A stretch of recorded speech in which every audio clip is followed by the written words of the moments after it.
Muy buenas tardes a todos. A nombre de la Asociación Nacional de Promotores y Educadores para la Salud, les damos una cálida bienvenida al cierre de nuestra jornada de promoción y educación para la salud integral del mes de diciembre, pero también al cierre de nuestras actividades en la asociación de este año 2024. La promoción y educación para la salud desempeña un papel fundamental en el abordaje del síndrome de Rett. La educación para la salud es esencial para sensibilizar a la sociedad sobre el síndrome, fomentando la detección temprana y el acceso a recursos médicos y terapéuticos especializados. Informar sobre los signos iniciales, como la regresión en habilidades adquiridas, permite una intervención más oportuna, lo que puede detener el progreso de la enfermedad y optimizar los resultados. Por su parte, la promoción de la salud abarca iniciativas que buscan generar entornos inclusivos y accesibles para las personas con esta condición. Esto incluye programas de apoyo emocional, redes de contención para la familia y la capacitación de profesionales de la salud y la educación para ofrecer los cuidados personalizados y efectivos. Además, la sensibilización a nivel comunitario ayuda a reducir el estigma y fomenta la empatía hacia quienes viven con este trastorno. La integración de esfuerzos entre instituciones, organizaciones y familia es crucial para garantizar que las personas con síndrome de Rett tengan acceso a una atención digna, integral y de calidad. La promoción y educación para la salud son herramientas poderosas para transformar la vida de quienes enfrentan el síndrome, fortaleciendo el tejido social y favoreciendo un enfoque colaborativo que priorice el bienestar y la inclusión. El tema de hoy es el síndrome de Rett desde la perspectiva de una madre. Y nos acompaña la licenciada Miriam Salinas Aguirre, licenciada en Administración de Empresas, que nos acompaña como madre. Y me permito presentarla. Licenciada, ¿me permite poder compartir mi presentación, por favor? Claro que sí. Gracias.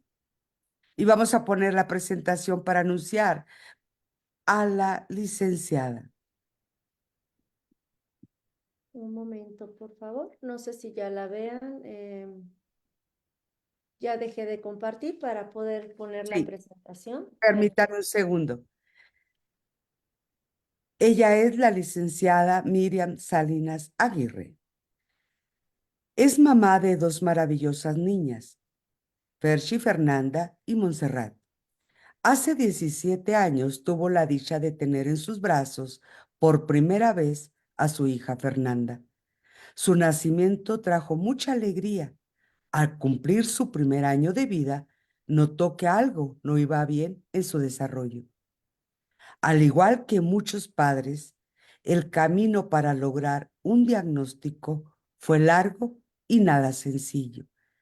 Implicó un ir y venir de doctores, análisis, terapias y medicamentos. Después de 2 años y medio de inmensa búsqueda, de no tener una certeza de lo que estaba pasando con su hija y de creer que el conocer el diagnóstico sabría qué hacer o cómo actuar para lograr el tratamiento adecuado que hiciera reversible la situación que vivía. Se enfrentó al reto más difícil de su vida, escuchar que su pequeña tenía síndrome de Rett. Tardó en asimilar esta noticia.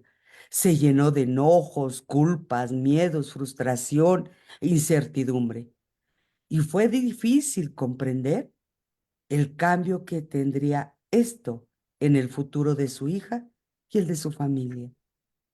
Es aquí en este momento cuando cada familia, cada pareja, cada padre reacciona de manera diferente, pero de algo estaba convencida. Su lucha iba a ser incansable para lograr darle una mejor calidad de vida. El síndrome de Rett se considera una de las enfermedades raras a nivel mundial que afecta a una de cada 10,000 niñas. Para entonces, en nuestro país no teníamos medicamentos que conocieran esta condición. Perdón, no teníamos médicos que conocieran esta condición de vida. Hoy en día sabemos que estas niñas requieren un equipo multidisciplinario y terapeutas. Al adentrarse en el mundo Red, se dio cuenta de que no estaba sola. Fue conociendo a más familias, lo cual fue reconfortable y de gran apoyo. Es aquí cuando nace la idea de crear retos de amor, un espacio para informar, educar, orientar, compartir vivencias con otras familias y concientizar a la sociedad sobre el síndrome de Red. Agradece a la vida la oportunidad de hacer posible esta asociación, a su gran maestra, Ferchi, quien le ha enseñado a escuchar al voz de su mirada, y a su hija, Monse, por la fortaleza que le transmite día a día para luchar juntos como familia. Licenciada Miriam, muchísimas gracias por estar aquí en AMPE, su casa. Bienvenida y gracias por acompañarnos. No, al contrario, licenciada Fierro, gracias, gracias y a todos los miembros de la Asociación Nacional de Promotores y Educadores para la Salud. Muchísimas gracias el que nos abran este espacio para poder compartir nuestra experiencia en cuanto al síndrome de Rett. Si me permite, voy a compartir mi presentación. Muchísimas gracias a todas y todos los que están ya eh, en línea para escuchar nuestra presentación. Permítanme un segundo, por favor.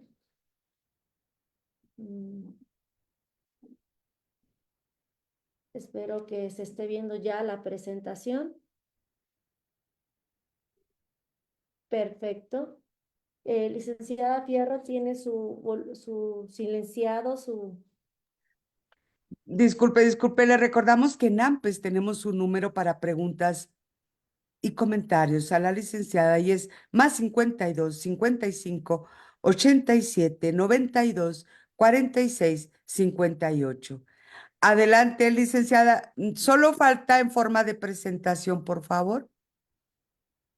Ok, en forma de presentación, permítame un segundo, por favor.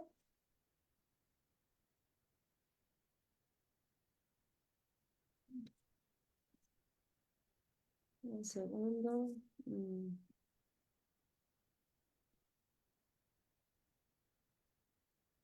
Les pido un momento, porque... No se preocupe. Ahí mero, ahí mero.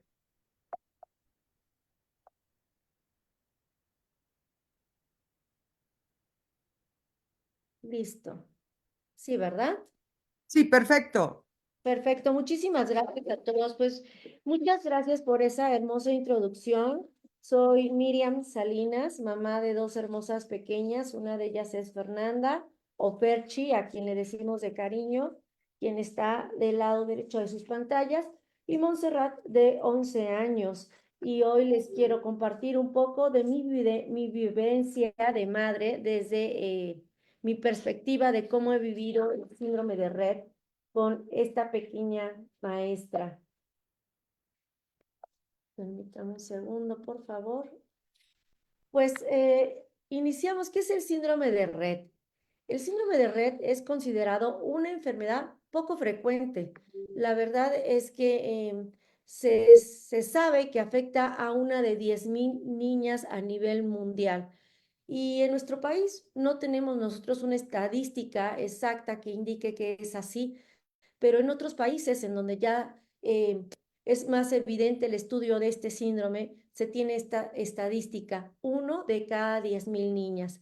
Es un trastorno del neurodesarrollo de origen genético. Quiere decir que no es heredado, es algo genético, es una mutación genética que se da en diferentes familias, en una de 10,000. Y es un trastorno que conduce a una discapacidad motora grave. Y van a ver más adelante por qué nos referimos a grave, porque son diferentes situaciones que vive una niña o una mujer con síndrome de Rett. Al ser un padecimiento poco frecuente, todas las niñas afectadas son diagnosticadas lamentablemente de manera errónea. Muchas veces son identificadas como niñas autistas, otras veces son identificadas como niñas que tienen parálisis cerebral. Esto es una gran desventaja porque no nos permite tener los tratamientos adecuados de manera oportuna. Siempre estamos con otros diagnósticos hasta que llegamos al diagnóstico de síndrome de Rett.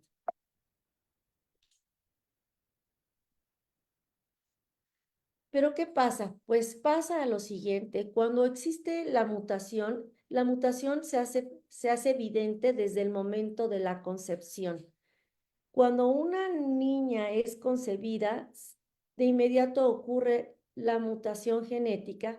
Esta mutación se da en un cromosoma. Recordemos que las mujeres tenemos dos cromosomas. Uno de estos cromosomas muta y el que muta afecta a un gen que se llama MECP2. Este gen es el encargado de todas las proteínas que están directamente conectadas con el sistema nervioso. ¿Y qué pasa? Pasa que las niñas nacen aparentemente sanas. Sin embargo, de los 6 a los 18 meses de vida, la mayoría de las madres detectan que sus hijas tienen un estancamiento en aprender ciertas habilidades o un retroceso muy, muy lento. Muchas veces les quiero platicar porque esto nos pasa a todas y es importante que lo sepan. Todas las madres que tenemos una niña con síndrome de Rett, pasamos todos nuestros filtros con nuestro ginecólogo mes con mes.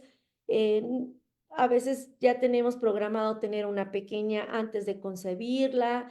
Todo va normal durante el embarazo, pero cuando ya tenemos esta nena a los 6 meses y notamos que existe un retroceso, siempre lo comentamos con el pediatra de nuestras hijas y les decimos que está pasando algo.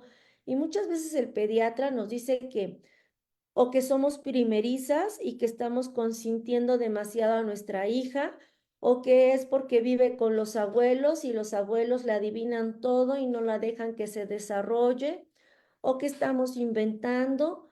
Muchas veces no tenemos ese eco por parte del doctor. Siempre cuando hemos comentado, nos hacen incluso hasta sentir mal de hacer notar de que algo está pasando.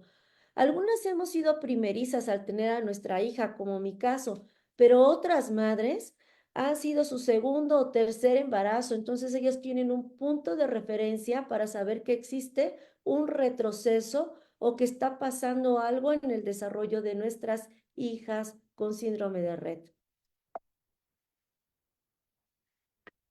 Y les comentaba hace un momento que nuestras pequeñas nacen aparentemente sanas.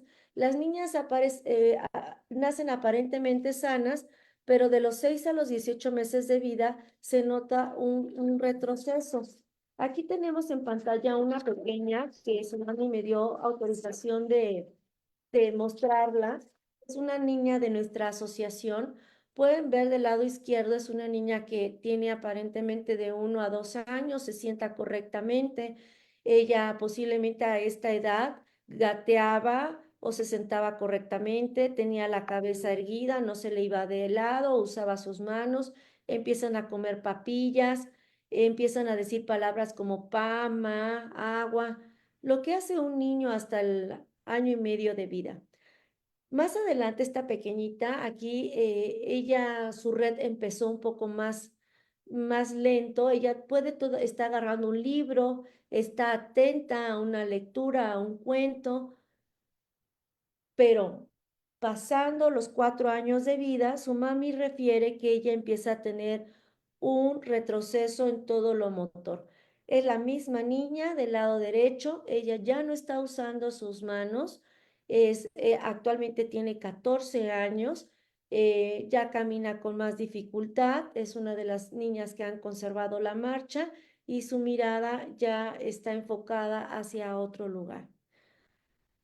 Cuando las pequeñas empiezan a tener un retroceso, es evidente los siguientes signos. Son signos que deben de estar pendientes todas las personas, los padres, las madres, las personas del sector salud. Durante el primer periodo, de los 6 a los 18 meses, las niñas tienen una regresión y pierden las habilidades de sus manos. Aquí vemos a dos diferentes pequeñas. La primera es mi hija Fernanda, que aquí todavía no cumplía los 2 años y ella ya dejaba de usar sus manos. Constantemente tenía este lavado de manos o que estaba abrazando sus manos. Ella ya no jugaba con sus juguetes, ya no agarraba su biberón, ya no le interesaba sostener por mucho tiempo las cosas. Aquí tenemos otra pequeñita también que tiene síndrome de Red. No se nota tan evidente el lavado de manos, pero ella ya dejaba de tomar objetos. También algo que pasa con ellas de forma muy rápida es que pierdan la habilidad de comunicarse. Si ellas ya empezaban a decir palabras, dejan de hablar y solamente hacen sonidos, pero muchas de ellas, el 98% de las niñas, pierden la habilidad de la comunicación, pierden la habilidad del lenguaje.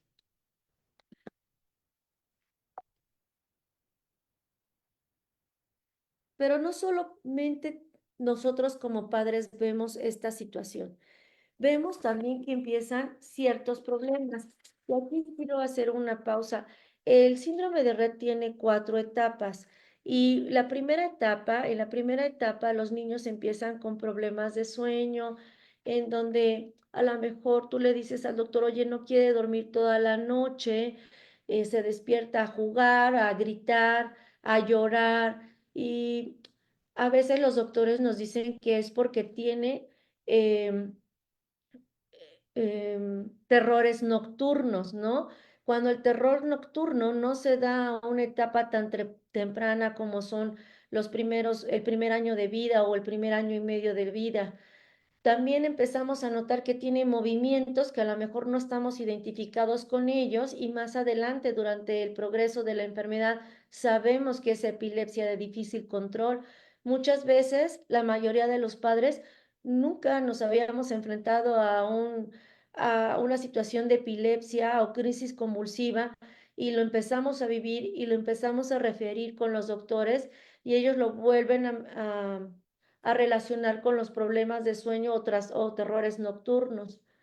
Las pequeñas, más adelante, ya en la edad de la juventud, cuando empiezan durante la menarca y después de la menstruación, cuando dan su último estirón, tienen problemas más marcados de escoliosis. Las pequeñas que no caminan, porque tenemos pequeñas que caminan, que conservaron la marcha, y pequeñas que no conservan la marcha, hacen problemas de escoliosis. Las chicas que no caminan tienen escoliosis a edades más tempranas y se hace muy marcado cuando están en la etapa ya de crecimiento final. Tienen hipotrofia de los pies. Esto quiere decir que sus piecitos empiezan a ir de lado o hacia adentro o hacia afuera. El 99% de las niñas usan férulas para sus pies. Es importante que las usen, aunque hoy en día algunos padres, aunque saben que sus hijas no caminan, no usan este tipo de férulas que van en los pies, pero es importante que las usen siempre, caminen o no caminen las pequeñas, porque eso ayuda a tener una mejor posición de los pies. Recordemos que el pie va relacionado también con la pierna con la cadera con la espalda y es un todo. Los pies y las manos de estas pequeñas siempre van a estar frías. Sea la época del año, siempre van a estar muy frías. Ellas tienen apneas durante el sueño y también hiperventilación. Tienen problemas de deglución porque en la boca hay muchísimas terminaciones nerviosas.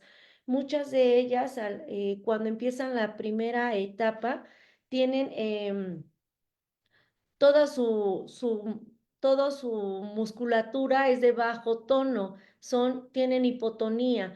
Entonces, al ser hipotónicas, muchas veces tienen muchos problemas para masticar. Entonces, para los padres, cuando no sabemos el diagnóstico, es más fácil quizás alimentarlas por un biberón o incluso nos da miedo darles probaditas porque no están masticando bien. Esto se puede solucionar, no solucionar del todo, pero sí pueden ayudarse mucho con otro tipo de terapias que voy a decir más adelante. Algunas niñas afectadas, como les mencionaba al principio, jamás logran caminar. Entonces, ellas desde muy pequeñas empiezan a usar carriolas, silla de ruedas y empiezan a desarrollar otras cosas como la escoliosis. Y las niñas que caminan, caminan con un poco de dificultad, su marcha es un poco lenta, es un poco torpe, pero logran caminar. Quizás las que caminan desde muy pequeñas corrían o brincaban y conforme van avanzando en su edad, van caminando más lento, se van cansando en periodos muy pequeños, distancias muy pequeñas caminan, se cansan. Muchas veces los papás salen a veces con una silla de ruedas o hacen pausas en la caminata para que ellas puedan reservar esa energía y seguir caminando más adelante.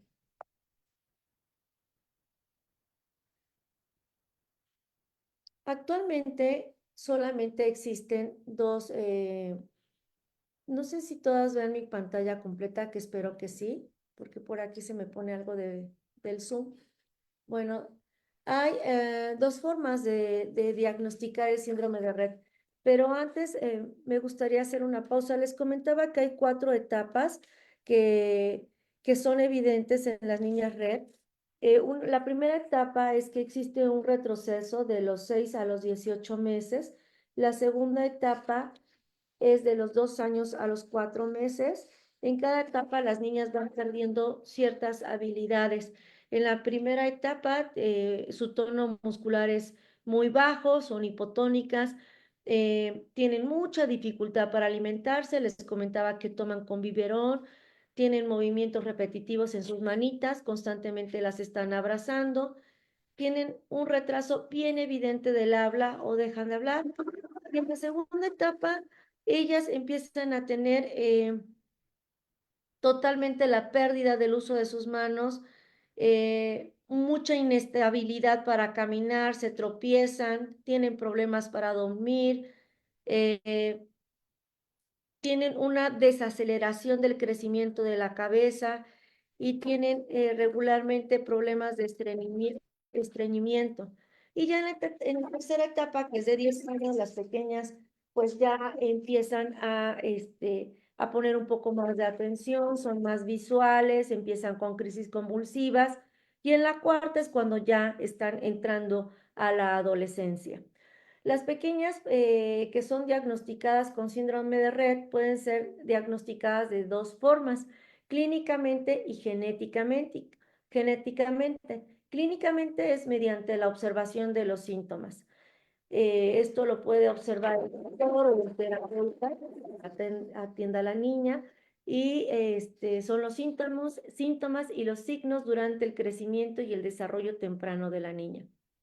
Yo aquí voy a hacer una pausa. Por ejemplo, a Fernanda, quien la detectó fue un fisioterapeuta. Por eso es muy importante este tipo de espacios que nos abren, como el día de hoy, en donde tenemos no solamente padres con hijas y hijos con síndrome de Rett, sino también personas deseosas de aprender otras cosas porque es muy importante porque ustedes están en contacto directo con el paciente. Entonces, en mi caso, nosotros como familia fuimos a ver a diferentes médicos y nos daban un sinfín de diagnósticos. Pero no fue solamente cuando la llevé a terapia que dije, bueno, yo no sé qué tenga mi hija, pero yo creo que empieza a necesitar terapia física y terapia manual. Yo no sabía en ese momento cómo era el nombre exacto para darle alguna terapia en sus manos. Y llegamos con un fisioterapeuta y me acuerdo muy bien que ni siquiera la tocó, la auscultó, ni vio mis estudios anteriores, sino solamente al otro lado del escritorio, al momento de que vio cómo actuaba mi hija y como conforme yo le fui platicando que tuve un embarazo normal, que salí con una niña aparentemente normal y que al año y medio de vida perdió todas sus habilidades y todo lo que le iba narrando, él me dijo, su hija tiene una cosa que se llama síndrome de Rett. Nosotros lo hemos visto en pacientes en Cuba. Hágale esta prueba genética. Mi hija tiene 18 años, está por cumplir 18 años y anteriormente esas pruebas genéticas eran muy caras y tardaban de casi 3 meses en llegar la respuesta a la Ciudad de México. Y me dijo, en 3 meses va a tener usted el resultado. Mientras tanto, le puedo dar terapias a su hija si usted gusta, y si no, hasta que usted tenga el estudio genético. Fue todo lo que me dijo el fisio. Nosotros salimos como padres muy molestos porque ni siquiera la tocó, pero con grandes dudas y empezamos a buscar como todos en internet y dijimos, bueno, pues sí, parece ser que sí tiene esto y le hicimos la prueba genética. Entonces, hay dos formas de diagnosticar el síndrome de Rett. Una es la evaluación clínica y otra es un estudio genético que se hace a través de saliva o de sangre. Actualmente en nuestro país estas pruebas genéticas no se hacen más que en los hospitales de alta especialidad, como por ejemplo las niñas que tienen derecho a ingresar al Instituto Nacional de Pediatría. Tengo entendido que el GEA González también hace esta prueba genética. Teletón está haciendo estas pruebas genéticas a algunos niños, perdón, a algunas niñas, y los padres ponen el 50% y Teletón pone el otro 50%. Actualmente estas pruebas no son tan elevadas como anteriormente. Anteriormente los precios iban hasta 30,000 pesos. A nosotros nos costó eso. Afortunadamente teníamos un seguro de gastos médicos. Actualmente oscilan en unos 10,000 pesos estas pruebas de sangre o de saliva. Es importante señalar que siempre cuando hablamos de síndrome de Rett nos referimos a femenino porque casi el 98% de las afectadas son mujeres porque al tener los dos cromosomas, ellas ahí muta uno de los cromosomas y se da el síndrome de Rett. Y cuando son varones, que sí hay varones, un 1% son varones, ellos son mucho más afectados con el síndrome de Rett, ¿no? Muchos de ellos mueren al momento del nacimiento y muy pocos logran seguir una vida de infancia o hasta la adultez, porque ellos tienen solamente un XY. Yo quiero mencionar esto porque sé que quizás nos esté viendo algún terapeuta, algún doctor, casi estoy segura. Estos son los criterios de diagnóstico para cuando llegue un paciente al consultorio, que creo que son importantes, que me hubiera gustado que, o nos gustaría a todas las madres que los tuvieran a la mano los doctores. Primero, tener una historia clínica de normalidad en el periodo prenatal y perinatal. ¿Qué quiere decir esto? Que cuando llegue una madre se le investigue, bueno, ¿cómo fue tu embarazo? ¿Cómo fue después de tu embarazo? ¿Tuviste los cuidados o no tuviste los cuidados que todas sabemos que se deben de tener? El segundo punto o criterio importante es periodo de desarrollo aparentemente normal hasta los 6 meses. Cuando todo va bien hasta los 6 meses y después comentan los padres que hay algo diferente, pues poner atención. El perímetro cefálico normal al nacer. Otro criterio es disminución, que este es súper importante, disminución del ritmo de crecimiento de la cabeza con la edad en la mayoría de las niñas. Y es que esto no nada más es para el síndrome de Rett, sino para otras patologías. Cuando hay una disminución del ritmo del crecimiento de la cabeza, es que hay algo ahí que no está bien, ¿no? No nada más el síndrome de Rett. Luego, pérdida del uso propositivo y de las habilidades manuales. Movimientos repetitivos de las manos. Les mencionaba las estereotipias, que generalmente tienen las manos abrazadas o metidas en la boca. Pérdida de interés del entorno, perdón, pérdida del interés por el entorno, alteración de la comunicación, pérdida de las palabras ya adquiridas y dificultades cognitivas para el aprendizaje. Dificultad para la deambulación. Yo les mencionaba que muchas niñas o no caminan o van caminando, se tropiezan o caminan muy torpemente, ¿no? Que ese es otro signo de otra característica del síndrome de Rett. Hay otros criterios de apoyo como son las disfunciones respiratorias que incluyen apnea, hiperventilación y deglución del aire, que eso lo hacen mucho nuestras pequeñas. Rechinan los dientes constantemente de una manera muy fuerte, genera bruxismo, algunas de ellas de verdad su dentadura ya es muy mala por este rechinar constante de dientes. Problemas de sueño, los problemas de sueño no son en todas las etapas, pero sí son por tiempos prolongados, pueden ser 5 años o 6 en donde las niñas tengan problemas de sueño y posteriormente vuelvan a dormir plácidamente y otra vez al siguiente año puedan tener problemas de sueño. Ustedes imagínense eh, tener un bebé y que te levantas constantemente a atenderlo cuando es bebé. Y lo desgastante que es para una madre o un padre estar dando el biberón, apapacharlo, cambiarle el pañal y volverlo a dormir.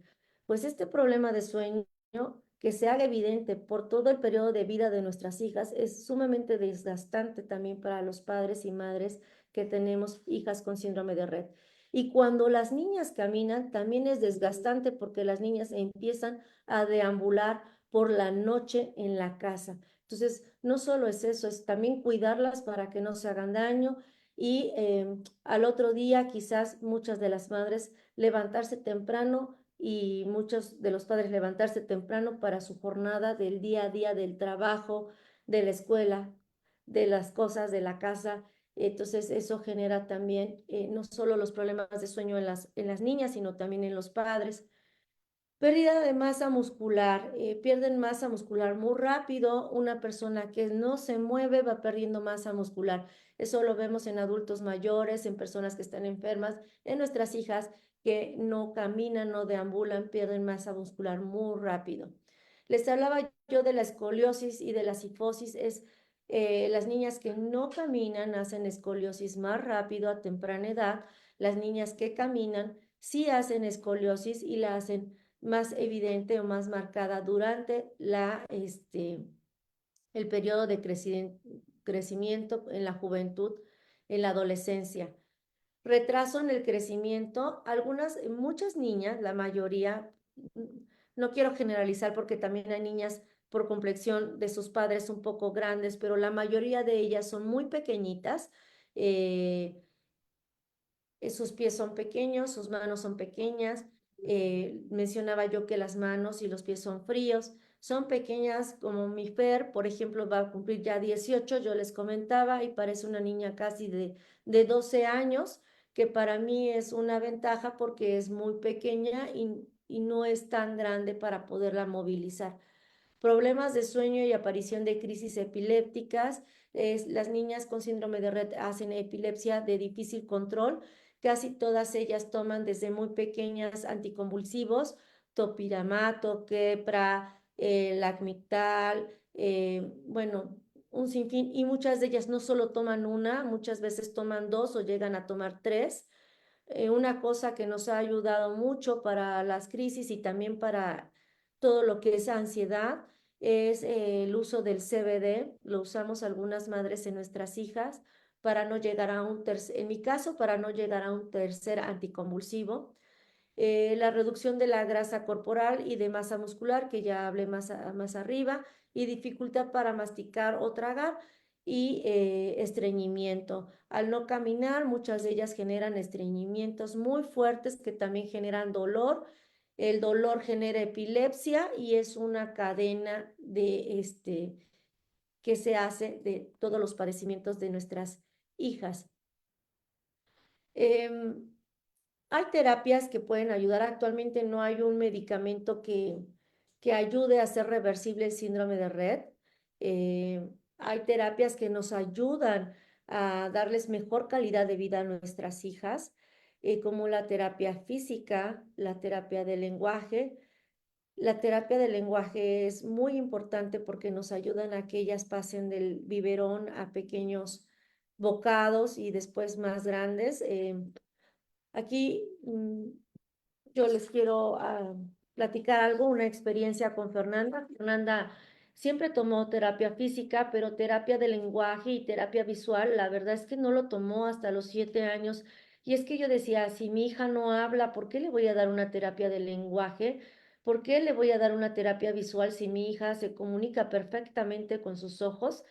Y yo estaba muy equivocada porque aprendí un poco tarde que la terapia del lenguaje le ayuda a mi hija también a balbucear mejor, a gritar mejor, a decir algunas pequeñas cosas como actualmente me dice ma, me dice ajá o le ayuda más a pasar la saliva, a cerrar mejor la boca, a ejercitar todos los músculos que están alrededor de sus mejillas para que mastique mejor, para que trague mejor, para que no se ahogue cuando esté comiendo. La terapia visual le ayuda a tener una mejor postura. Si nosotros estamos bien sentadas y viendo de una manera correcta, no de lado, no sí, no de lado. Muchos niños ven hacia el lado derecho, hacia el lado izquierdo más y no usan sus dos ojos de manera correcta. A veces hacen posturas incorrectas, ¿no? También otra terapia que ha ayudado mucho es la terapia de comunicación aumentativa y alternativa.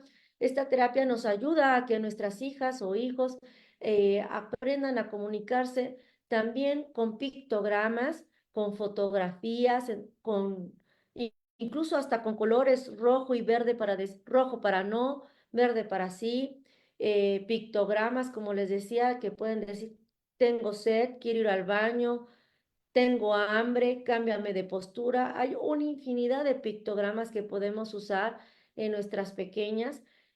Actualmente ya hay también comunicadores de alta tecnología que leen el iris del ojo, que los niños en un iPad, en una tablet, pueden tener diferentes pictogramas y a través de un dispositivo visual que lee el iris del ojo, pueden ellos ir señalando lo que quieren. Claro, esto es con mucha terapia comunicativa, aumentativa, alternativa atrás. No es así de inmediato, es con mucho trabajo para lograr eso. Y además sus periodos de atención son muy cortos, así que hay que trabajar mucho en esos dispositivos de alta tecnología.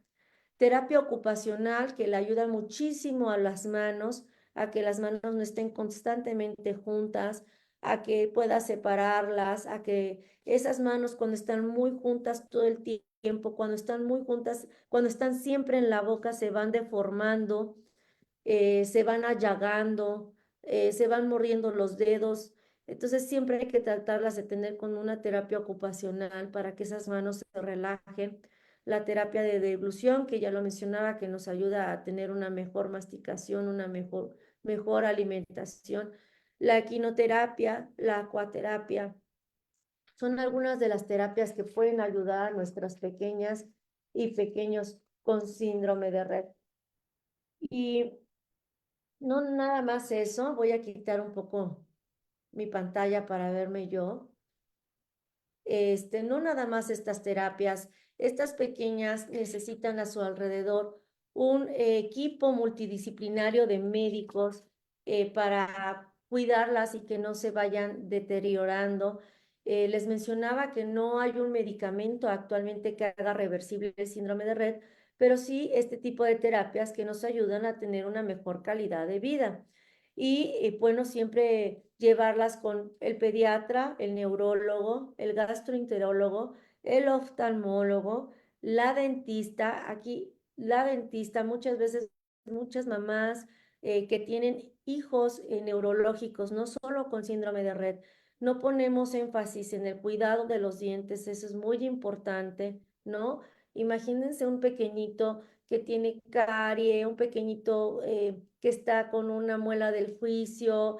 O sea, siempre el cepillado de dientes es importante, tratar de conseguir un doctor que puedan atender pacientes neurológicos. Hay muy pocos dentistas en nuestro país que se atreven a trabajar con niños neurológicos. Ojalá existieran más dentistas, porque un dolor de dientes trae consigo también epilepsia. El dolor trae epilepsia para las niñas Red y pues, yo creo que para muchos pacientitos neurológicos.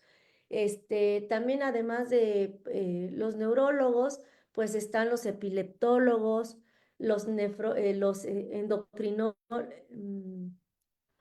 Ay, se me fue el nombre, a ver si me puedes ayudar, licenciada. Los doctores que ven todo lo que son las hormonas, los endocrinólogos, es importante llevarlas con los endocrinólogos.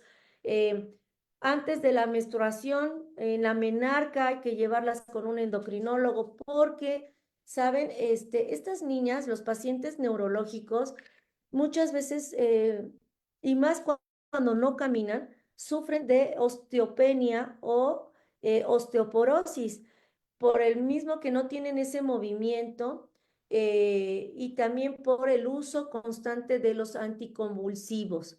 Entonces es importante no dejar de lado, hay anticonvulsivos que nos crean osteopenia o osteoporosis. eh, y también es importante saber cómo están los niveles de hierro, si viene o no viene la menstruación, si cómo vamos en la alimentación, ¿no? La verdad es que eso es muy importante y que tengan una visita también con la nutrióloga o con el gastro.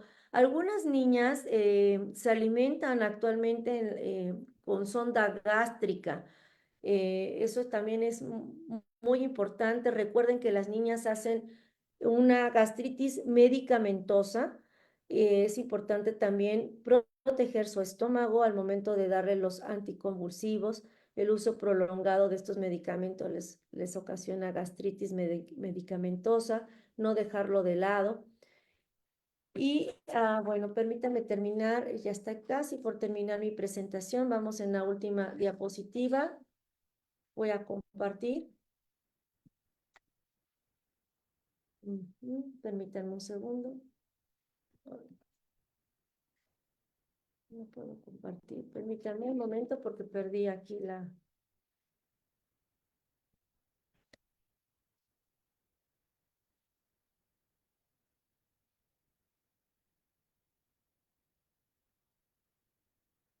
Yo Muchísimas, cierro adelante. con esta pantalla para decirles que las cosas más bellas de la vida no son perfectas, son especiales y que siempre que ustedes tengan a alguien, eh, una amiga, alguien que les platique de que tiene una inquietud sobre el desarrollo de su hija, se acuerden de esta plática, si quieren conocer más acerca de esta condición de vida, búsquenos, nosotros somos Retos de Amor, Red por el síndrome de Red, Retos de Amor. Estamos en Facebook, estamos en Instagram, estamos en YouTube. Eh, Somos un grupo de 160 madres a nivel nacional que tenemos hijas con síndrome de Rett. Tenemos pequeñitas en la asociación desde los 2 años, las más grandes hasta los 37 años. Son niñas que, como muchos niños neurológicos, son niñas y somos padres que buscamos siempre espacios para platicar del síndrome de Rett, espacios para que sean atendidos nuestras hijas, tanto en el sector salud como en los sectores escolares, porque también batallamos mucho para que ellas sean atendidas en alguna escuela, simplemente porque llegamos con niñas que usan biberón, que usan pañal y en muchos lugares no las quieren aceptar, porque no hablan, ¿no? Porque tienen que tener más cuidados para ellas, porque desconocen de esta situación. Incluso hasta Teletón, hace muy poco tiempo que las está aceptando. Teletón es una institución que ayuda mucho. En su momento, muchas mamás que tenemos hijas adolescentes sabemos que no eran aceptadas porque no eran casos en donde ellas pudieran lograr caminar, hablar o usar sus manos. Ellas solo necesitan mantenimiento de por vida, ¿no? Y en esos momentos Teletón, pues su mentalidad era solo tener casos como que se pudieran mostrar de éxito. Actualmente agradezco que las que puedan ser atendidas. Muchas niñas de la asociación son atendidas en Teletón. Así que si en esta plática hay algún fisio, alguna terapeuta de lenguaje, algún pediatra, algún doctor, o la llega a usar, o la llega a escuchar, que sepa que hay niñas con síndrome de Rett, ¿no? Nosotros tenemos localizadas niñas con síndrome de Rett en Monterrey, en Guadalajara, en San Luis Potosí, en la Ciudad de México. En Cuernavaca, que es el estado en donde yo me encuentro, solamente hemos localizado 2 niñas con síndrome de Rett. Estamos seguros que hay mucho más niñas en nuestro país que tienen esta condición de vida y que no tienen un diagnóstico actualmente o que están atendidas como parálisis cerebral o como autismo, ¿no? Eh, Me gustaría saber si alguna mamá o alguien de los que estén conectados tenga alguna duda. La verdad es que mi experiencia como mamá, pues ha sido que siempre estuvimos tras un doctor, tras otro doctor. Nosotros, las primeras niñas que encontramos fueron en Estados Unidos. Después, bueno, fueron primero 2 niñas de la Ciudad de México, de Guadalajara. Hace 18 años, a la edad de 2 años que tenía mi hija, viajamos a Guadalajara para encontrarnos con ellas. Ellas ya tenían diagnóstico, a mí me acababan de dar el diagnóstico, fuimos las 3 mamás que nos encontramos primero. Posteriormente, gracias a ellas, supe que había más niñas en Estados Unidos con síndrome de Rett. Hay una población muy grande ya de niñas detectadas. La información estaba toda en inglés. Era muy difícil para mí tener acceso a toda esa información. Posteriormente vi que había asociaciones de síndrome de Rett en España. Hice mucha amistad con familias de España también que me orientaron en su momento para saber cómo atender a mi hija.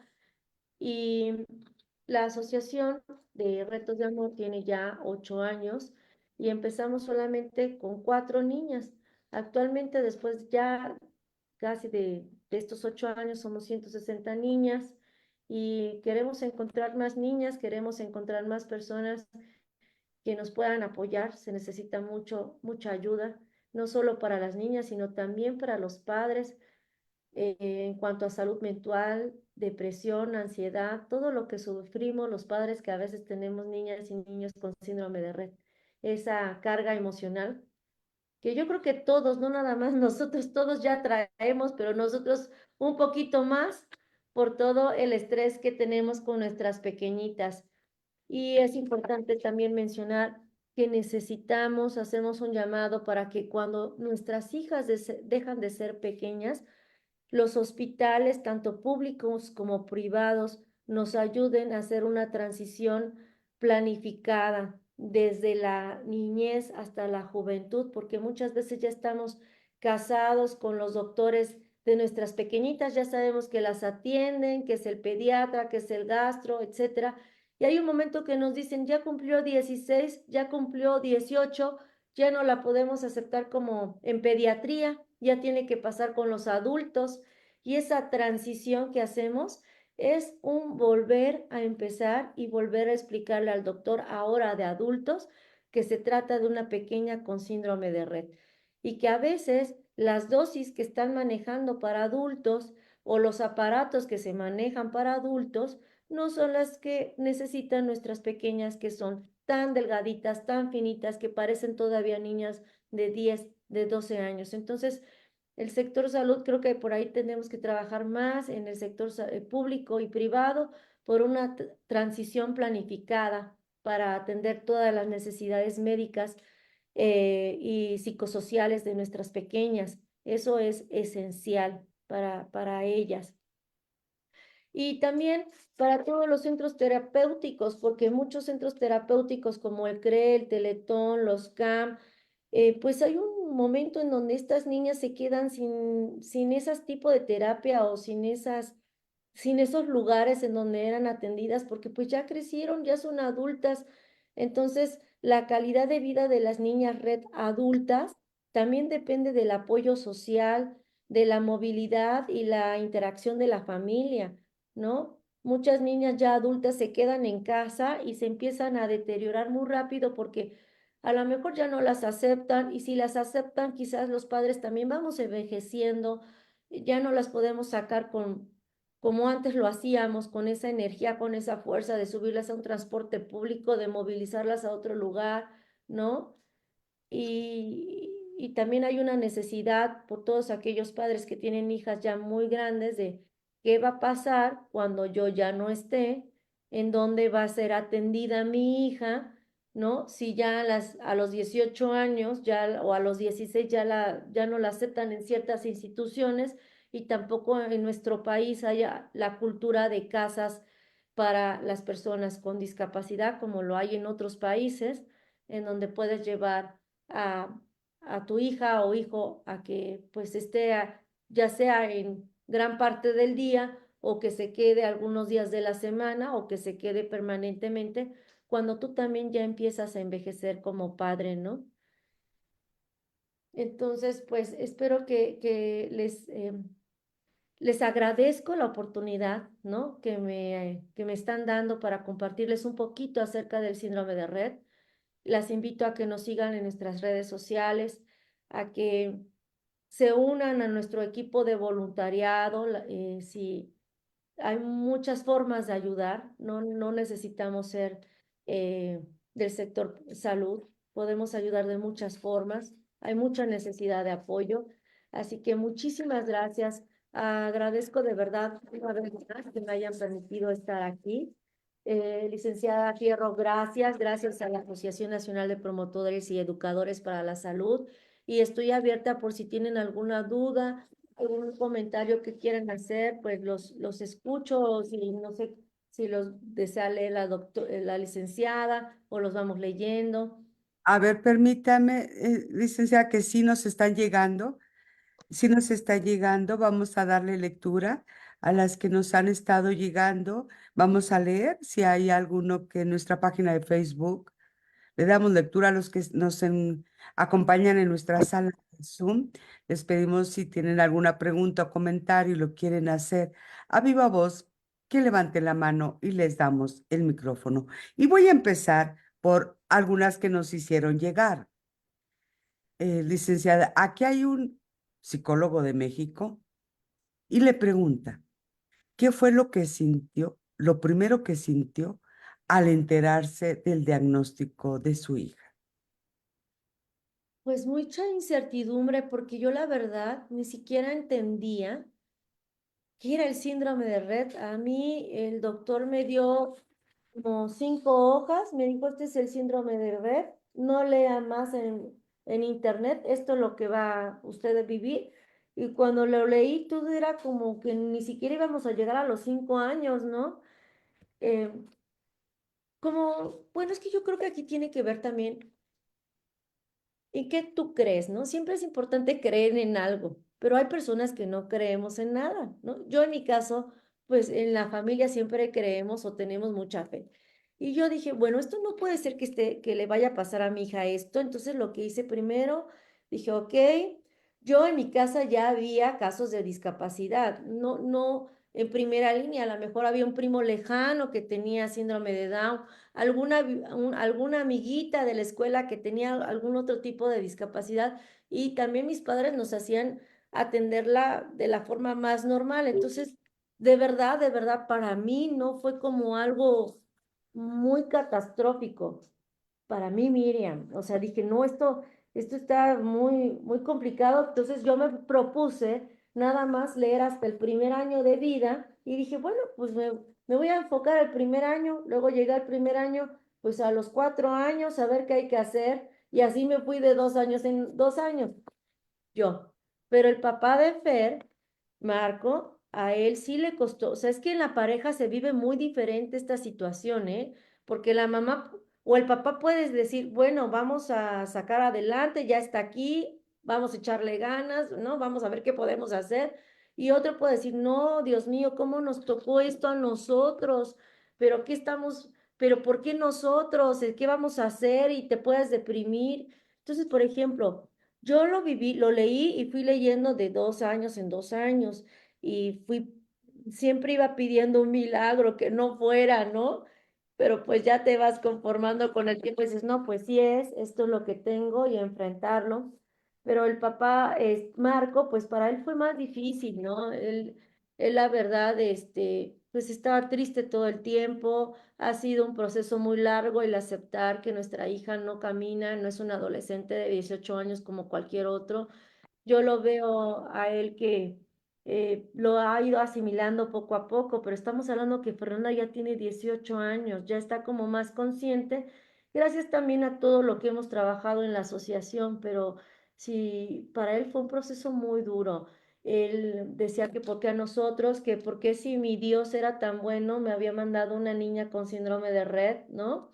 Eh, que qué íbamos a hacer, que si nada más iba a llegar a los 2 o a los 4 años. Eh, pues sí, era un proceso de depresión constante, ¿no? Ahora él lo ha ido trabajando, creo que lo ha asimilado mejor, pero siempre es más difícil para un papá. Cuando estás en pareja yo he visto esto en la asociación, yo sé que no me lo preguntó el psicólogo, pero voy a comentarle yo ya hablé de mi experiencia y les voy a platicar lo que yo he visto. Yo he visto papás muy unidos, muy unidos, con una fe infinita de que van a salir adelante con su hija y un amor, no sé. Yo creo que la fe es la que mueve montañas y es la que nos hace entender que vamos a salir adelante con un niño así. He visto papás que se van, que no importa si la mamá tiene 2 o 3 hijos, el papá se va y dice, yo no puedo con esto, te quedas con tu hijo que está mal, yo me voy y se queda la mamá al cuidado, ¿no? He visto también mamás que dicen, para mí esta situación me supera, ¿eh? Yo no puedo. Y dejan a su hija con los abuelos o con los tíos o con el papá si es que el papá se quiere quedar con ella.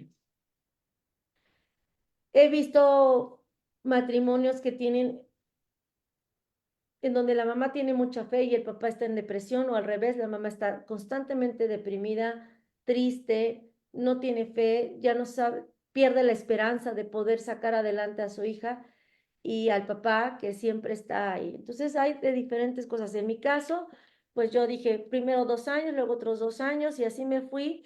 Y la verdad nunca, y ya cuando pasamos los 10 años, porque a mí incluso yo les comentaba que mi hija tiene 18 y en Teletón pues no aceptaban a las niñas con síndrome de Rett. Y cuando yo llegué a Teletón, lo único que logré que me dieran en Teletón fue una clase de lo que yo no sabía que existía, que se llamaba tanatología. Y me dijeron, usted necesita una clase de tanatología para aprender a entender el diagnóstico de su hija, porque su hija va a fallecer en menos de 5 años y tiene que usted estar preparada. Y fue lo que me dijeron. Entonces yo pues la verdad es que dije, no, no puede ser que hasta los 5 años, después ya llegaba a los 4, a los 5, a los 10 y así voy viviendo poco a poco, etapa por etapa con Fernanda, que es lo que recomiendo. Lo que puedas leer, lo que te puedan decir, cada niña es diferente, cada circunstancia de vida, incluso cada familia somos diferentes.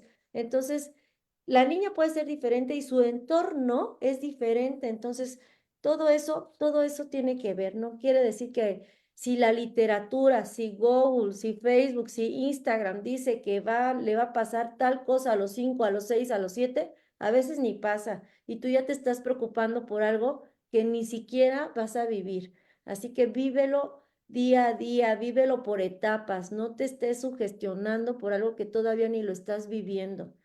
Y yo creo que eso fue lo que a mí me ayudó.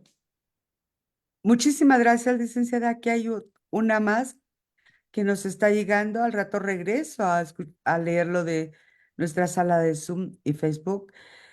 Y es un docente de Perú. Y dice, también tengo una niña red. Creo que no nos entenderían el resto si no lo viven como nosotros mismos.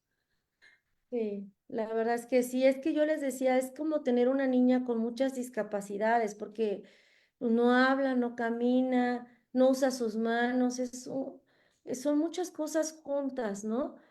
Y fíjense que les quiero decir algo, que las niñas red entienden muy bien, o sea, no hay un estudio que diga cognitivamente si son niñas de 18, de 10, o sea, si llevan la edad cronológica, pero te entienden, de verdad te entienden. Yo les hablaba de unos comunicadores visuales que hay, ¿no? De alta tecnología.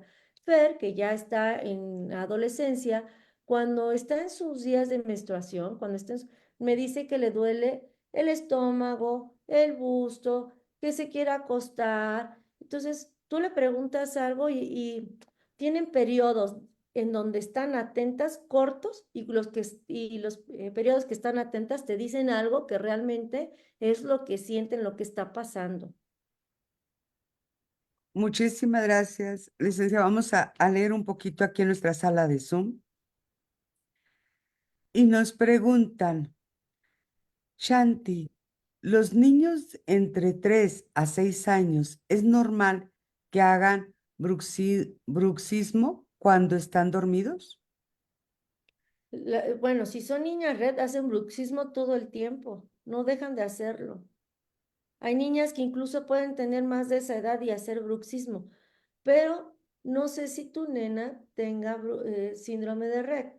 Sí, es normal, lo hacen constantemente el bruxismo. Yo, con Fer, si es el caso de que tu hija tenga síndrome de Rett, yo, aunque los dentistas me decían que no usara el chupón, yo le ponía el chupón para que no hiciera ¿no? Pero hay niñas que lo hacen tan fuerte que rompen los chupones, que rompen las guardas, ¿no? Entonces, ese es también de ansiedad. Puedes también checar qué podrías dar para que no esté tan ansioso o checar en tu entorno qué puede ser lo que le produce esa ansiedad. Puede ser algo también que esté pasando en casa.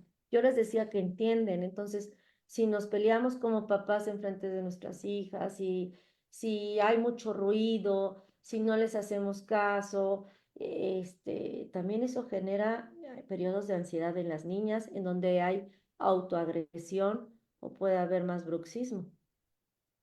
Muchas gracias, licenciada. Aquí en nuestra sala de Zoom dice Julio Roberto Chicara, licenciada Miriam Salinas Aguirre. Mis respetos, me quito el sombrero ante usted. Jenny Marcela López, excelente ponencia, sin duda una excelente manera de compartir conocimientos.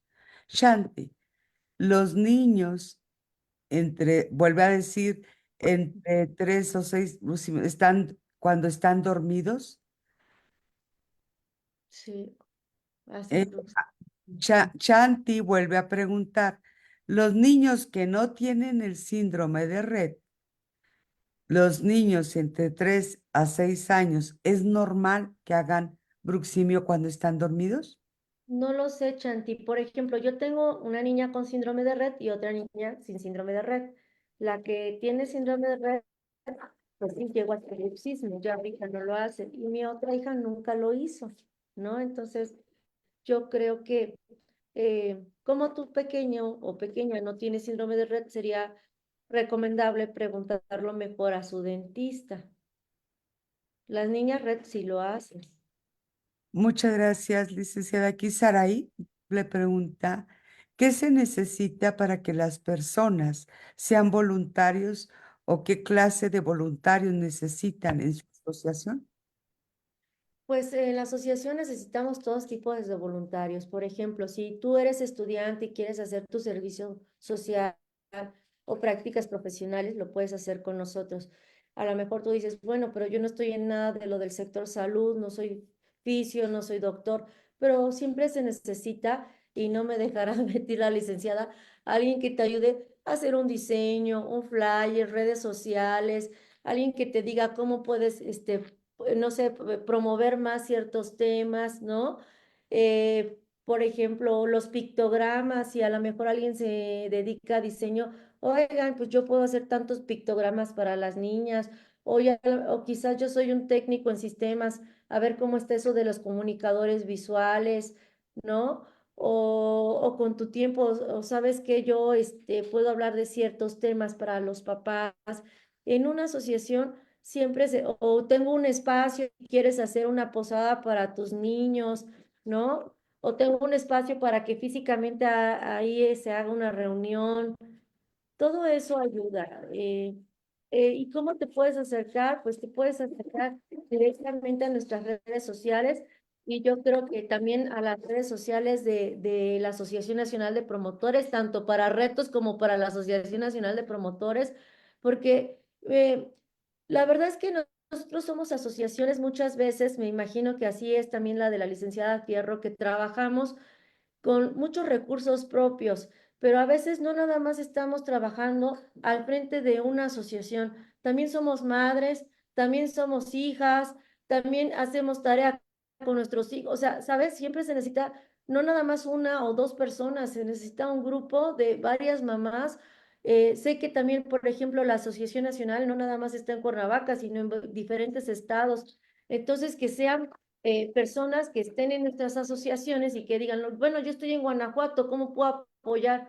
Yo puedo apoyar con las mamás de acá de tal forma, ¿no? Porque mucho trabajo que hacemos actualmente, ambas asociaciones, es de manera virtual, porque no estamos en un solo lugar, pero desde la virtualidad se puede ayudar con una consulta o en algún estado con una terapia que digas, oye, pues yo puedo, alzo la mano, puedo dar 2 terapias para niñas con síndrome de Rett. Les puedo orientar a las mamás para que ellas una vez al mes vengan, a lo mejor les pongo los ejercicios y los hacen en casa. O yo puedo checar, soy dentista y puedo checar los dientes de una niña con síndrome de Rett, ¿no? O soy psicóloga, puedo hablar de esto, no siempre se necesita apoyo, ¿no? Las asociaciones siempre vamos a necesitar apoyo. Por eso tenemos que hacer estos lazos como lo estamos haciendo hoy, para apoyarnos entre nosotras. Muchas gracias, licenciada, y efectivamente siempre es necesario manos, siempre. Y yo lo mínimo que les pido es denle like a nuestras páginas, compartan nuestras ponencias. Es necesario para difundir nuestro trabajo, para difundir y educar a la población. Pero voy a leer algo en nuestra página de Facebook, licenciada, y dice Gracias. Alejandra Escamilla, felicidades, mamá, por esa gran fortaleza y decisión de vida plena para su hija. Eso es corazón. Y Gracias. aquí una más, tenemos felicitaciones también. Elisa Costa Torres, felicidades por tan importante tema. Aquí vi una más. En él es excelente plática para conocer el síndrome de Rett. Ese es el objetivo, difundirlo, que se conozca. No podemos saber si no conocemos, no podemos verlo algo que no lo, ni tenemos idea. Alejandro Escamilla, ¿cuál es la esperanza de vida de estas niñas con síndrome de Rett? Mira, Ale, anteriormente decían que solo iban a vivir hasta los 10 años y ahorita tenemos niñas. Yo acabo de ir a un congreso y la niña más grande tenía 47 años. Entonces, yo creo que estamos hablando de niñas que rebasan los 40 años. Entonces, siempre lo más importante es tenerlas con un buen Pues yo digo un buen mantenimiento, pero con su terapia física correspondiente y bien atendidas en casa hasta que llegue algún medicamento que nos apoye a ayudar a algunos síntomas, porque actualmente, como sabemos, para muchas cosas hay terapias genéticas.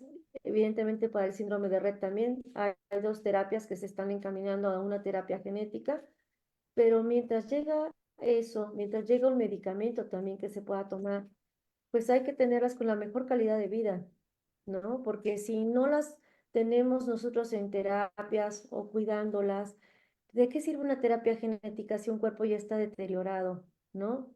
Si una niña está en unas condiciones realmente que no son adecuadas para recibir la terapia. Entonces, hay que cuidarlas. ¿Y saben cuál es la mejor terapia? La amorterapia, ¿eh? Así que esa es la mejor, la amorterapia, el cuidado que les demos. Esa no tiene competencia. Y no cuesta. Y no cuesta, no cuesta. Voy a seguir leyendo. Gracias, licenciada. Alejandra Escamilla, muchas gracias por compartir. Excelente información. Eh, le mandan felicitaciones. Qué hermoso tema, Sonia. Aquí una más. Estamos teniendo felicidades. Gracias por la ponencia. Una más por aquí, Teresita del Rosario García Pérez.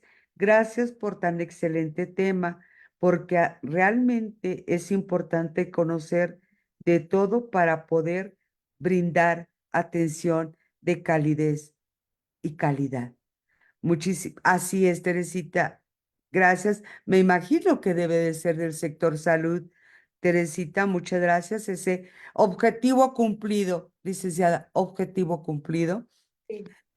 Aquí a nuestro número, para ir cerrando, licenciada, aquí le está preguntando, es un promotor comunitario y es un promotor y educador para la salud, y ambos le preguntan que cuál es la manera de promover este síndrome, que, que les aconseja a usted qué difundir, cómo promover este síndrome en la comunidad. Pues nosotros lo hacemos desde la asociación. Pues miren, por ejemplo, nosotros en la asociación tenemos, al igual que la Asociación Nacional de Promotores, pues tenemos pláticas mensuales con diferentes especialistas, ¿no? Y yo igual que la licenciada Fierro, les pido siempre al terminar las ponencias, compartan la información que ven en nuestras redes sociales, porque nosotros, por ejemplo, como asociaciones, no trabajamos con recursos económicos como para poder pautar, que así se llama, nuestras pláticas. Pautar es que tú metes dinero a Instagram o a Facebook y entonces se va replicando, como cuando tú estás viendo las redes y se ven los comerciales de diferentes cosas. Entonces, la única forma que tenemos es que la sociedad, al ver este tipo de pláticas, se meta a nuestras redes sociales y empieza a compartir la información que vamos generando, porque así se conoce más el contenido, en este caso del síndrome de Rett, en el caso de la licenciada Fierro, pues de todos los temas que hablan. Muchas veces nosotros para lograr tener una ponencia o hacer un flyer trabajamos mucho tiempo, ¿no? Son muchas horas que invertimos el lograr coincidir con las agendas de las personas que nos van a apoyar, con los estar conectadas en Zoom, simplemente el uso del Zoom, el estar tanto tiempo, el costo del Zoom, porque hay Zoom que cuesta y otro que no cuesta, ¿no? Y son algunos gastos que van saliendo. Y si ustedes nos ayudan a compartir, nos ayudan a que más personas se enteren y que quizás en algún momento alguna de estas personas que nos ve nos pueda tender la mano a través de un donativo, a través de un trabajo de voluntariado, ¿no? Que siempre va a ser enfocado y bien enfocado a estas causas como las niñas y niños con síndrome de Rett.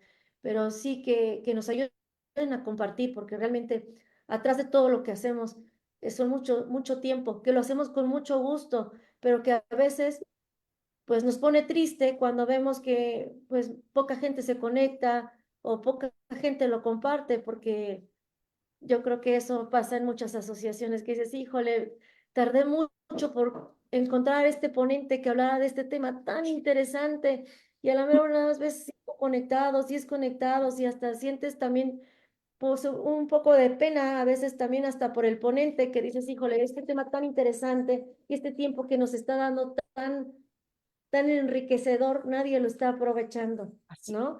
Entonces, ¿cómo nos pueden ayudar? Aprovechen estos espacios, compartan información. Si conocen a alguien que nos puedan ayudar a nuestras asociaciones, háganlo, de verdad, eso nos ayuda. Hasta los mismos padres nos pueden ayudar. Yo sé que luego a veces los padres dicen, es que yo no tengo tiempo, pero sí hay tiempo, o sea, hay tiempo de, sí, voy a replicar este flyer, voy a replicar esta plática, eso es así en un minuto, ¿no? así es. En redes sociales siempre están. Sí. Entran a checar algo y duran ahí media hora, ¿no? Entonces, nosotros siempre pedimos, vamos a compartir, no podemos saber hasta dónde puede llegar esta ponencia, licenciada. No lo tenemos ni idea a cuántas personas puede llegar, a cuántas personas podemos ayudar por medio de esta ponencia. Así es, licenciada. Hoy llegamos a Perú y a Colombia, ¿no? Por ejemplo, y nosotros también cuando hemos hecho ponencias llegamos a Argentina, a Chile, hay personas que se conectan en España. Entonces no sabemos a quién podemos, a dónde llegamos y a quién podemos ayudar, ¿no? Así como Así. nosotros en algún momento nos sentimos perdidas, si compartimos podemos ayudar a que otras familias no se sientan igual, no se sientan que están solas. Así es, licenciada. Y bueno, antes de hacer la entrega de manera virtual de su reconocimiento Ay, a gracias. nombre de ANPES, em, a nombre propio, sí, Gracias. pero sé que toda la mesa directiva está más que dispuesta porque somos comprometidos con nuestra carrera, ¿sí? Y nuestros objetivos de promover, difundir, educar sobre el síndrome de Rett. Nos comprometemos a Gracias. promoverlo más. Este año ya está por terminar, pero el próximo año. ¿Y qué le parece que si más adelante nos volvemos a comunicar para Claro poder que sí. hacer algo, algo para ayudar a Muchas su gracias. asociación y a todos aquellos, porque no sabemos, como usted me contaba, cuántas niñas habrá que ni siquiera los padres sepan que tienen este síndrome y estén teniendo muchísimas dificultades. Eh, Así que en AMPES nos comprometemos a difundir sobre este síndrome y de antemano le agradecemos, licenciada, el compartir con nosotros esta experiencia que remueve todo por dentro, créame, sí te sacude y como profesional de la salud también te mueve y nos exige a difundir, a saber más, a capacitarnos para poder hacer una gran diferencia, porque es responsabilidad de todos.